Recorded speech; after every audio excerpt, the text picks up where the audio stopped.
All right, well, ahead of next week's debate, it looks like Hillary Clinton is, well, feeling the burn, as in Bernie Sanders. She just matched him on opposing a crucial trade deal, and now she's pitching a massive Wall Street crackdown. Charlie, you're not too worried about the latter. Why not? And none of my buddies on Wall Street are worried either. You know, I give Bernie Sanders credit for one thing, being intellectually honest about what he wants to do. He wants to break up the banks. He wants to take really clear-cut, I'm not saying constructive because I don't agree with him, but clear-cut measures against Wall Street to rein him in. This is a bunch of gobbledygook that really leads to nowhere. When you peel back the onion on this thing, it's weak tea on every single level. Just think, Hillary Clinton wants to end. This is the President of the United States. Thinks it's a policy of the president, prerogative of the president, to end spoofing in high-frequency trading. Give me a friggin' break. Which is what you can't sell. It's a way of high-frequency trading, which I'm not going to bore people with, but it means about that much. He can define it. I guarantee you she can. Well, but Ben Stein, what I do notice, I think there is a lot of theater to this. I think he's right, but I do also know that she wants to punish and extend the time which you can go after financial chieftains to make them pay for a lot of the fines and everything else that went wrong with the meltdown. She's making herself look like the anti-Wall Street candidate, but I've talked to many friends, as Charlie, that she doesn't really mean it. Now, what does she mean? Well, for one thing, individuals on Wall Street did not cause the meltdown. The meltdown was caused by a guy named Mr. Paulson, who was Secretary of the Treasury, and a guy named Mr. Bernanke, who was head of the Federal Reserve. But Bernanke too surprised there aren't more execs in jail. What do you think? They had dinner and said, "Let's cause a financial crisis." Bernanke should be in jail. But look, Mrs. Clinton is getting a huge amount of money from Wall Street liberals. The idea that she's going to be tough on them is just a bad joke. Well, John Mack, of the former Morgan Stanley, was telling me that back in the summer, saying, look, she has to do this. And I thought it was a rather cynical but probably honest read of what's going on. But she's been doing this enough, and by dismissing the trade deal and countering her old boss, these chits against business are piling up. Can she reverse them? This is a wink. People who work on Wall Street know that this will never go anywhere, and so does she. It's tapioca pudding for the left. But even she's trying to spoon feed it to him. It's just like that proposal. I hate tapioca pudding.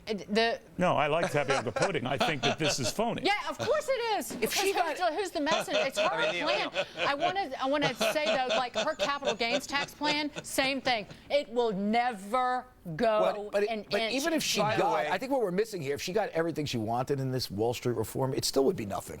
Really? What do you think? It's light. Absolutely. It's ridiculous. Absolutely, Charlie. Well, but the theme continues to Obama's war on business / Wall Street as the bullseye, and I think it's had a real detrimental impact on our economy. The worst post-recession recovery in history, high poverty levels. It's just, it's just one of these things that's it's going to make our nation worse. We know it's a wink-wink to her friends. Nevertheless, it's going to crush Main Street, I think. What do you think, Adam? And I hope you're proud of yourself. Not only is it a wink-wink, but we've seen this before. I mean, we saw Romney tack right in the primaries in order to get his nomination. Then we saw him tack back toward the center in the general. She's by the way, tacking way left, though. I mean, I understand what you're saying, but this is going into Karl Marx territory and running back. Some of it's way left. I think it's rhetorical. We haven't even had a primary yet, Neil. I don't think it's left at all. Yeah, Neil, I think a lot of this is rhetorical. If you listen to what she said on TPP, she said, "I would negotiate. I won't vote for it." Trans-Pacific Partnership. Right, the new trade bill. I don't like this because I would negotiate harder on certain. She didn't actually say that she wouldn't accept a trade deal that maybe. Agreed. I mean, she didn't like this one. No, she said it was. Look at the rhetoric. I'm quoting from her. This deal sucks big time. That's what she said. Said it wasn't up to her standard. Okay. She wants to get rid of the liability waiver for gun manufacturers. Even Bernie Sanders is not in favor of that. That's how left she's going. On that issue, but on these economic issues, it's very rhetorical. All right, Adam, bottom line, you got the Democrats lurching far, far left. You got Republicans who are in this anti-establishment mode. I just think it's a very unsettling atmosphere where no one knows ultimately where the dust settles here. I agree with that 100%. The beauty of our system is that... I really just made that up on the fly. I really did. That's good. The beauty of our system is that there is tremendous pressure toward consensus, which will happen toward the end of 2016. No, I don't know. The parties will tack back toward the center. I predict it. Hillary Clinton would dress up like Wonder Woman and go to Comic-Con if she thought that it would get her the nomination. There's nothing wrong with that. All right, we're going to take a quick break here. When we come back, should all taxpayers have